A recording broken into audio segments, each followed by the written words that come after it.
Добро вечер, почитувани гледачи, ја следите специјалната емисија на ТВ21. Во следните 30 минути имам чест да разговарам со амбасадорот на Европската Унија во Македонија, господинот Жбогар.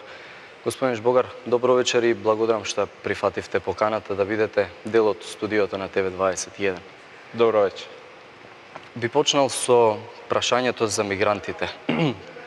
Во регионот, но и во Европа, деновиве повторно се актуализира прашањето дека можно е да се појави нов бегалски бран кој што преку балканската рута ќе продолжи на север кон Европа. Но има информации дека Македонија не би била во овој нов бран само транзит земја, туку и држава во која што ќе се задржат голем број на бегалци.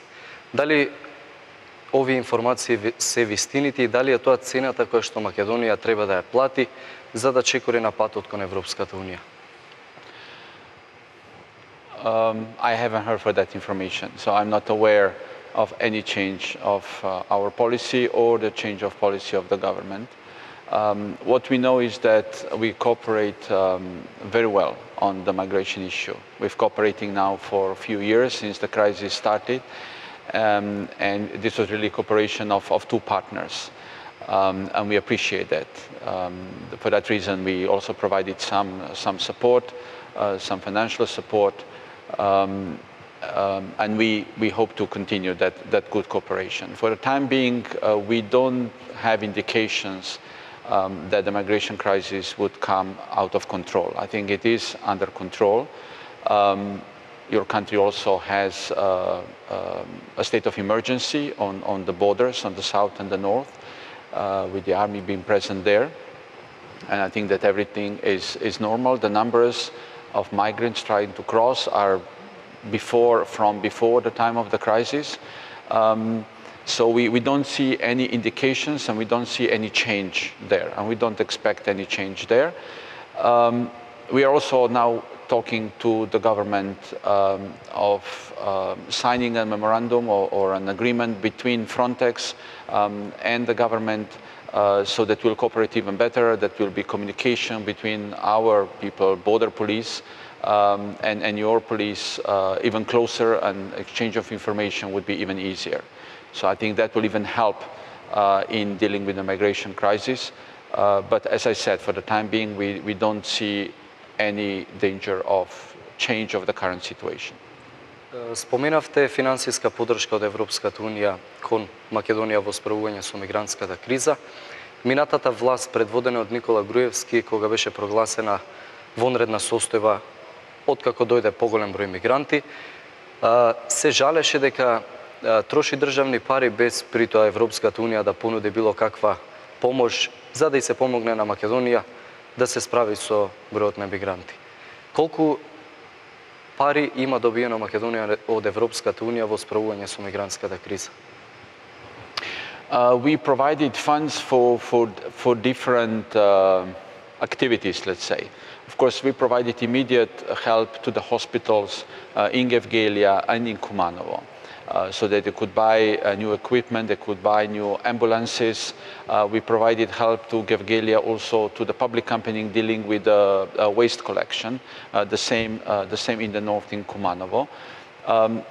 In parallel, we provided help for humanitarian assistance to the migrants through international organizations who are providing financial assistance. We are providing special assistance to police by purchasing 33 cars for border police, for 33 cars that are monitoring the border. These cars are equipped with radars, with night radars, long vision cameras, everything that the authorities said they needed. We are now discussing additional needs of the country, and we got a list of requirements. We are going through that list of requirements, and everything that we agree, we will continue to support. You know, it's different how we calculate, but I think from 14 millions on, funds we provided through different institutions. Доколку Македонија го исполни она што е наведено во договорот од Пржино, сите точки. Доколку ги анулира оние недостатоци кои што ги посочува извештајот на Прибе, дали името на државата останува главна пречка за влез на Македонија во Европската Унија? At the moment we are in a situation when the name issue it's not the only problem. It's not the main problem at the moment. Of course, it remains, the good neighborly relations remains an important element when decision will be taken about opening negotiations. But at the moment, what the issues are those related to the so-called captured state. Last year we said that your institutions who are supposed to be independent were and are captured by politics, and that there was a backsliding in judiciary. And with such countries, of course, the Commission was not able to provide a clean recommendation to open negotiations, and that's why it put a reserve on opening negotiations. We are now in a situation we have to return to point zero, to say, when we have to fix all these issues in judiciary, in media, and other institutions, so that we can start from the beginning. Good neighborly relations is, of course, a very important element in deciding, and I think the government took a good step now toward one of the neighbors, and we see that also toward Greece there was a positive steps of the government trying to continue work on the confidence building measures, trying to increase the confidence building measures and increase the trust. I think there's a lack of trust to start with in your relations with Greece, and it's good that the government started working on that. Дали можно сценарио во кое што Македонија ќе ги почне преговорите за членство во Европската Унија, а подоцна во тој процес да се бара решение за името, односно за проблемот кој што Македонија го има со Грција? I think it's too early to talk about this now. I think at the moment we have to go one step at a time. I think we have to remove all the additional obstacles that are on the way, and these are the ones related to the captured state. And only when we come to the point zero, then we can discuss about what are the options to move forward. But in parallel, I hope that the government will continue working and solving issues with the neighbors.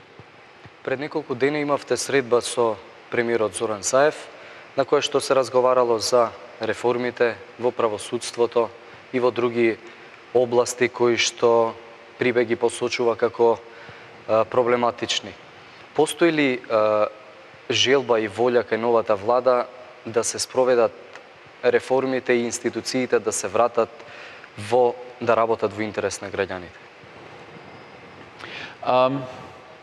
First, I have to say that we feel certain optimism in the country, like a new energy, a fresh start, like a second chance of the country. I think this is the feeling we have also in Brussels. Also in Brussels, there is an optimism that when we see that maybe this is now the chance to move the country forward, which is a very good start. I think this is precondition for any solutions. And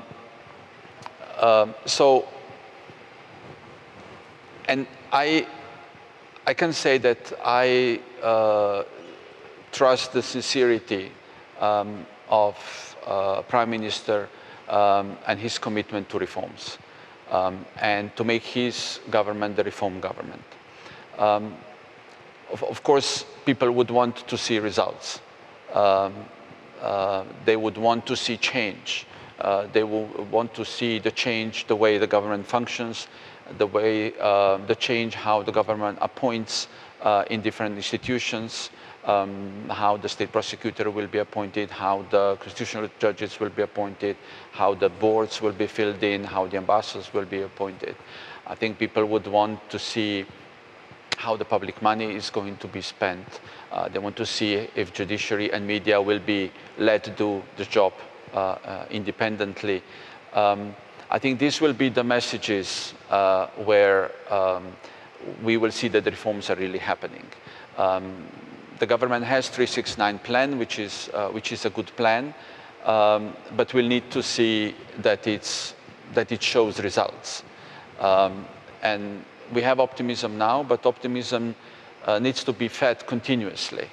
It goes for a certain time. Now we are all euphoric that there is a new energy, but the government will need, or institutions, the parliament as well, they will need to feed this optimism, that people will continue to see the things changing. And for that, we will all need to see this change of behavior, how the government is governing and how is approaching the problems, and that this is differently what has been done in the past. Какви се проценките? Дали ако новата влада продолжи со исто темпо кон остварување на овие реформи, односно ветување дека ќе оствари голем број реформи во овие најбитни сегменти, колку време ќе им биде потребно да ги исправат тие недостатоци кои што се случуваа во минатите години? Предпоставам дека 4 години нема да бидат доволни, колку што I think this is a never-ending process. These reforms are a never-ending process, but it's they start at one point. They start with the first step, and of course they continue, especially in judiciary. You know, the reforms will take a long time, but it's not on and off. It's not that one day there is no reform and the other day everything is fixed. It's a process, and we want to see the start of that process. Yes, 369 is the start of the process, but it needs to start showing also results in, as I said before, in different behavior. We need to see that the government will not compromise its commitment to reforms with certain decisions, with political deals, or other things. You know, that it will remain committed to reforms and really changing the situation. I think it's not for us. I mean, it's not for the European Union. I think it's primarily for people who really put now a lot of trust in this government. So it's for people to show that things will be different and to return the hope that there will be progress, including progress with us, including the progress on the road toward the European Union. As I said before, there is optimism in Brussels, there is optimism in member states. And we want to see the country moving forward. We want to see, we want to bring good news. We want to see that we start negotiations. But for that, we need to work together. And then I think results will come as well. На 27 април во собранието за нов председател на Законодавниот дом беше избран господинот Талат Џафери. После изборот знаеме што се случи, упадот и физичкото насилство врз дел од пратениците. Прашањето ми е многу бргу по изборот на Талат Џафери, Соединетите Американски држави, но и Европската унија испратија порака за неговиот избор. Дали Европската унија и вие знаевте дека во собранието токму на тој ден ќе се бира нов председател на Законодавниот дом? Well, we didn't know at the time that they are going to elect the speaker on that day, but I think the majority was announcing quite for a certain period of time that the speaker is going to be elected.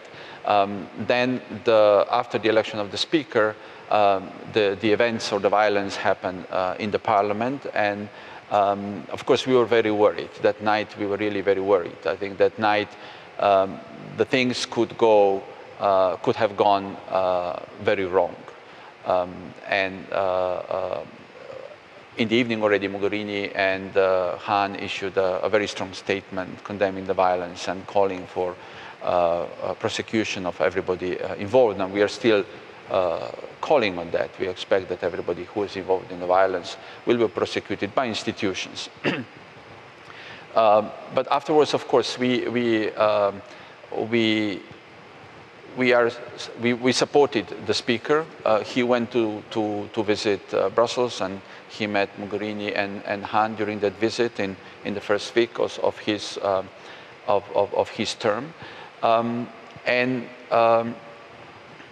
Now we see that he's trying to return debate into the assembly. I think as it seems he is committed to make the assembly really the venue where the debate, political debates or confrontations, if you want, should happen.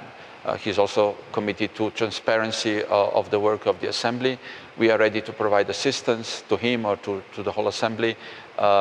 So I think the things are now normalized in the assembly, and that's how it should be. Председателот на Република Македонија Ѓорги Иванов неколку пати одбиваше да го додели мандатот за формирање на влада на председателот на СДСМ Зоран Заев. Еднашка побара подписи, најмалку 61, како гаранција да го додели мандатот, а втората гаранција која бараше е заштита на унитарноста на државата. На крајот Иванов му го додели мандатот на Зоран Заев, но дали на било каков начин Европската унија вршеше притисок врз председателот Ѓорги Иванов да го додели мандатот? All we can do is just express our opinion. And when High Representative Mogherini visited Skopje during those days, she called, she met the president, she discussed with the president, and she encouraged him to give the mandate to the one who has a majority and who demonstrated that he has a majority in the parliament. And that's as much as we put the pressure. We, as the European Union, we don't threaten, we simply express our opinion. And I believe that given that the country and citizens want to become a member of the European Union, that they then consider that opinion. And in the end, we saw that the president did give the mandate to Prime Minister, and as I understand, they cooperate very well, the government and the president.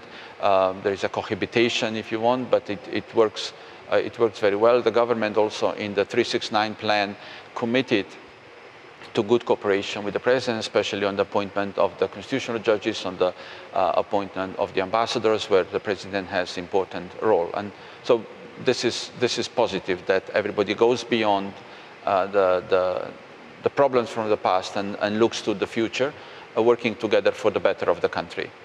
Ова прашање ви го поставив затоа што неколку пати имаше јавни настапи од председателот Ѓорги Иванов, но и од врвот на ВМРО ДПМН, кои што велеа дека има амбасадори на странски држави кои што се мешаат во внатрешната политика на Македонија. Имате ли вие такви информации? Дали навистина се случуваше тоа? We heard some people who are saying that diplomats are maybe too vocal. We were vocal because we were concerned. We care about the country, or I should speak for myself. I really care for the country and people, and I would like to see the country moving forward. And I can tell you the High Representative feels the same. She really wants to move the country forward during her mandate. The same goes for Commissioner Hahn, who devoted quite a lot of energy and time in this country. So maybe we speak more sometimes, and maybe we are more critical, but simply from simple reason, because we want to encourage politicians or the country to go in the right direction. And the same will be with the new government. It's not that it's only criticism or that we are vocal about one government. The same will be with the new government. The Prime Minister encouraged me to be vocal, to be critical, so that they don't slide off the road. And I think we will be. Денеска премиерот Зоран Заев имаше пресконференција на која што изјави дека на 1 август ќе биде потпишан договорот за добро соседство со Република Бугарија. Заев истакна дека договорот нема да им наштети на националните интереси на Македонија, но повеќе детали од договорот не се познати на домашната јавност. Дали вие како амбасадор на Европската Унија во Република Македонија имате информации, конкретно детали што содржи договорот кој што на 1 август ќе го потпишат Република Македонија и Република Бугарија? First, I should welcome this agreement because I think it's agreement that changes the relationship not only between the two countries, but also has effect in the region. I think it's an example how two countries can solve the problem that was there for many, many years, and how they can open the road of cooperation for the future. I think really it's an example how with the determination, with the courage and the leadership of the two prime ministers, you can move forward, and you leave the history to historians. You try to balance the issues in the agreement, and you decide to work for the future. They're establishing, as I understand, I haven't read the agreement, but it seems that they are making it public now. They're establishing this commission to work on several issues from the past and the present. I think this is a very European way of solving problems. This was done between France and Germany and Poland, even Slovenia, where I'm coming from. We have such commissions. We had subcommission with Austria and Italy. So I think it's really a good way how you put, how you unchain the present from past problems, and you don't neglect the different views, but you put them aside and you give to the Commission to discuss while you work together on a common future, which is European future. I think it's really a very important agreement, and we welcome it. We will welcome it when it's going to be signed, and it's also important boost for the region. You know, to show the region that the two countries on their own, even without the help from others, can solve the problem. It shows the maturity of the region. Но во овој момент не е само Бугарија. Еве, владата на Заев ја посети Грција, но деновиве има посета и на Албанија. Како ги оценувате односите со другите соседни држави, не само со Бугарија? И дали сметате дека односите со северниот сосед на Република Македонија, Србија, во овој момент се малку заладени?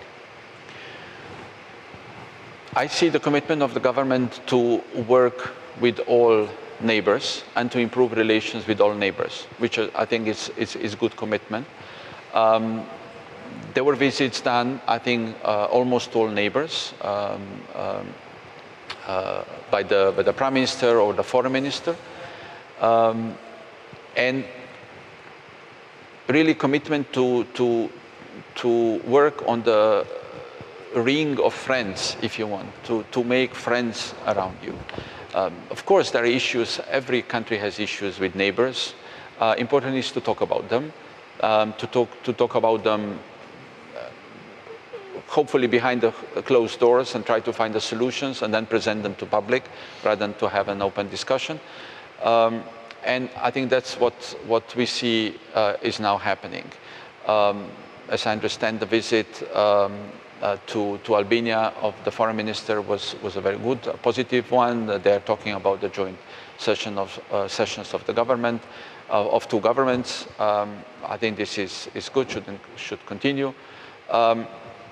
With Serbia, we've heard certain, yes, we've noticed certain statements here and there. It's just an indication that maybe more visits are needed, more discussions are needed, more cooperation on different levels. The more you entangle yourself with interests, the less then such political statements come to the front. The more cooperation you have on economy, on transport, on trade, on investment, on environment cooperation, on everything else, the more you depend on each other, the less other issues are important. With Greece, we talked already, and I think the government should really fast forward relations with Greece and try to build on good neighborly relations. And then relations with Kosovo, which of course now they're forming the government, so after they form the government, I'm sure that there will be visits and cooperation there as well.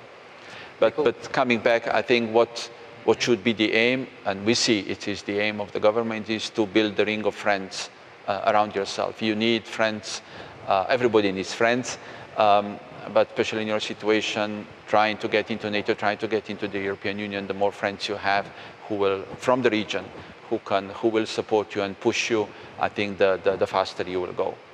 Неколку пати го споменавте планот 369 на владата. Како го оценувате и дали сметате дека тој би требало да биде појдовна точка на тоа како понатаму ќе се развиваат реформите и патот по кој што ќе се движи Македонија во правец кон полноправно членство во Европската унија? Well, this plan 369 is for the next 9 months only, or actually we have only 3 months plan at the moment in front of us. I think it's a good plan. It shows a commitment to change things, to do things differently, to do the reforms. But as I said earlier, it's a plan. It's a plan on a paper, which should give results. People will care when they see things really changing. This is also a plan that should be a live document. We saw that civil society came forward with updated blueprint for reforms, where there are also some very ambitious ideas there that could be taken up by the government as well. And I was told that the government is reflecting what of those ideas from civil society can incorporate in their own plans. So this is a live document, should not be fixed just with what we have now on the paper. But as I said, we need to see results. Results that people, because this is all done for citizens. It's not that this is done for us. People should see the change. People should see that something is different. And they should see that, if we want to change in judiciary, why? So that everybody will feel that everybody is equal in front of judiciary. That the law applies to everybody. That will have effect that there will be more order in the country and more respect for the rule of law in the country. If we want independent media, it's because we want people to form opinion themselves, rather to be fed just with one-sided information.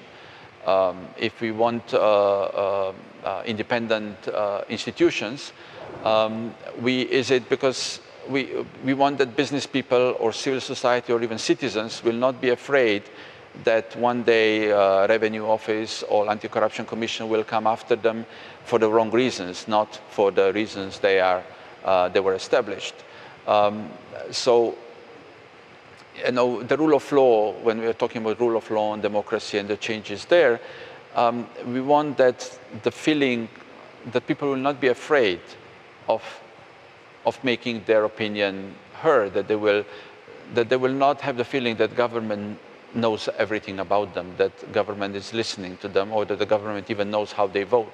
The change should be that people get rid of that feeling, of that fear, which I understand is quite present among citizens. So when these reforms or the plan is just a stepstone that will bring us to that situation, so that citizens will realize that indeed there is a new reality in the country, a better reality. So, and as a consequence, of course, this will help with the European process for the country as well, because it demonstrates to us that a country is approaching our standards and values. Господин Жбогар, нашите 30 минути сега истекуваат. Јас ви благодарам за гостувањето во студиото на Телевизија 21 и се надевам дека и во следниот период ќе имаме можност повторно да разговараме на актуелни теми кои што се случуваат во Македонија, но и во регионот. Thank you very much. Thank you for having me, and of course, very happy to look for the next opportunity. Thank you. Почитувани гледачи, вам ви благодарам за вниманието. Тоа беше гостувањето на амбасадорот на Европската Унија во Република Македонија, господинот Жбогар, со кого разговаравме на актуелните теми во Република Македонија и регионот. Пријатно.